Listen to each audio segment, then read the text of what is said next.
Hello guys, it's Dorian R9, and as you can tell, I'm gonna do a battle video. I know I haven't done one in a while, and I think this is a great way to start them off again.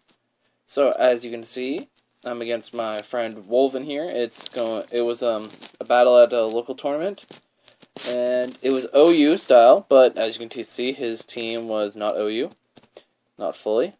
So yeah, as you can see, mine is a little bit of a mix. So, I've got a team that I'm working on.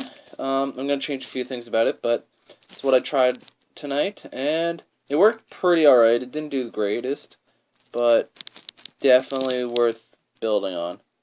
So, we're going to start this video right away, and yeah, we'll see how it goes. Alright, so first things first is that I was really hoping he'd lead for something, that he was going to lead differently. So, I led with my Scrafty, hoping I could get a Dragon Dance or two off.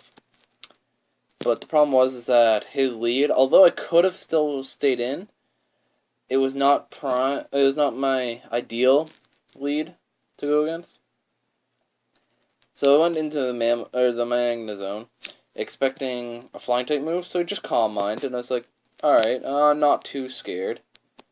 I'm not exactly sure what your Flims even like to do, but so he has the Flame Orb, which was weird. I'm not exactly sure how that would have helped him, but anyways, so yeah. He switches, knowing he's gonna get hit by a Volt Switch. He switches into his Ampharos, but I'm alright with that because I did a decent chunk of damage, and I get to switch, and it's a free switch for me, essentially. So I go into Clefable, knowing that Ampharos is our special attackers, and knowing that my Clefable can wall this pretty darn well. But of course he gets paralyzed. This battle was hacksy, because see, look, I can't move first turn. This battle was quite hacksy for both sides. Well, no, mainly for him. He had quite a few hacks. I think that would have definitely changed the game if it wasn't so hacksy. So he switches out knowing that he's not going to be able to do much. And I hit through the Paralyze here. Go for a Moonblast, knowing that it wasn't going to do a whole lot, but it was worth a shot. And he probably would have done more to the Ampharos anyways. So he gets hit by the burn here, put him down to a nice 50. So he's not sure exactly what I'm going to do, so he goes for a Shadow Ball. Still not that much, but he gets the special defense drop, another hacks. And I go for the sub, not thinking he would have done that much. So I put myself pretty low. With leftovers though, he slowly starts to build up. And then I go for a Protect just to see what he's trying to do to me. Also, so that I can get some more leftover healing. And he goes for another Shadow Ball, so I'm like, alright, I can live that. So, I'm a bit stalling him here. More or less just get that burn damage to try and knock him out. So as you can see, he goes for another Shadow Ball. And the sub breaks. And I go for a Wish here just to try and get some HP back. So, nothing exciting for this. This is much more of a stall because it's both defensive Pokemon. His burn knocks him down pretty much to death, so I just Protect to kill him off. It was a bit of a dirty move here, but I needed that thing gone because it kind of was bulky and it was annoying me. So I got the health from the Wish, and then leftovers, and I'm back pretty much to full, and his Pokemon dies. I'm still paralyzed, which really hinders my Clefable, just for the fact that I can be slowed down. So, goes for the Power-Up Punch. Doesn't do a terribly large amount. He gets his attack boost. And I get fully paralyzed. Again. For a second time in this battle. So it goes for a Phantom Force. And I go for a sub. I didn't know he was going to go for a Phantom Force, but I'm glad I went for the sub here.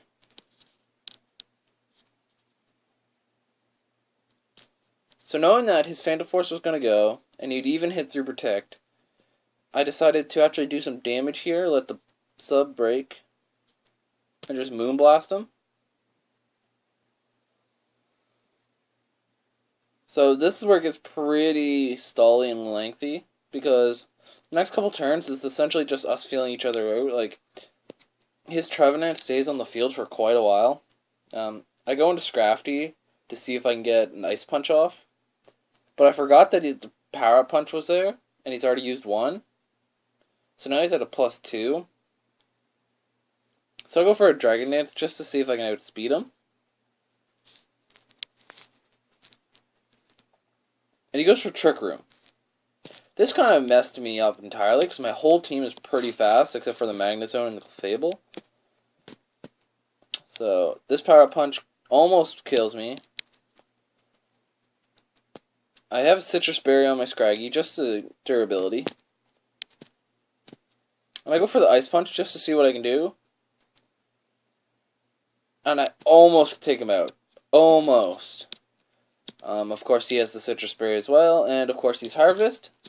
So, that didn't go well for me. He kills me off, gets another boost. And at this point, I know none of my Pokemon are going to enjoy fighting this thing. He gets his Citrus Berry back, of course, and heals up. So he's in green. So I know Clefable has to come out here again, because Clefable's the only one who can take any hits because he's unaware. And, of course, I get fully paralyzed. His Horn Leech does way too much. But Leftovers kind of heals me back up.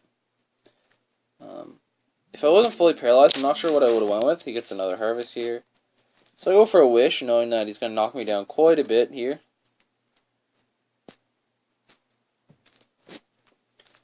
I had nothing else I could do. Nothing at all. So yeah, he kills me here. So the good thing is that the dimensions went back to normal. I don't know if he saw that. And I know I was going to outspeed now because Trick Room was gone. The Intimidate kind of cuts his power, but it was really the Trick Room that I need to get rid of. So the Flare Blitz kills him, no problem. See, I remember the battle a bit different. Sorry about that, guys. But here's the cool thing, that the Wish, because I lost so much HP due to Recoil and Life Orb, I got it all back from Wish, so I was perfectly alright with it. So I went with the Will-O-Wisp, burning the Crustle. Crustle went with Shell Smash, so I was a little worried about this. This could get really scary really quickly.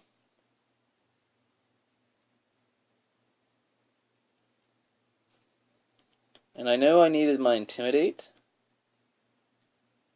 So I switched out, because I needed to get rid of his attack boost. That was my main thing. I sent in Gyarados, not thinking he had much to do to me.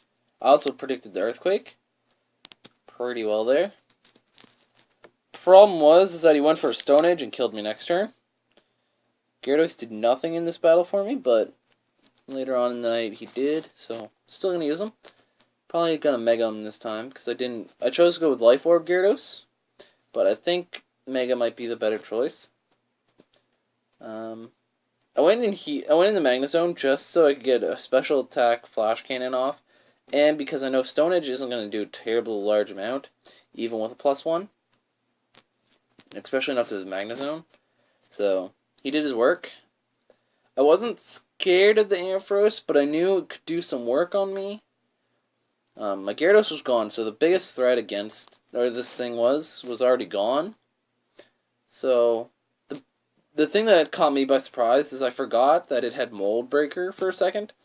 So he goes for the Focus Blast. I just wanted to see what he was going to go for. I had nothing to switch in on this.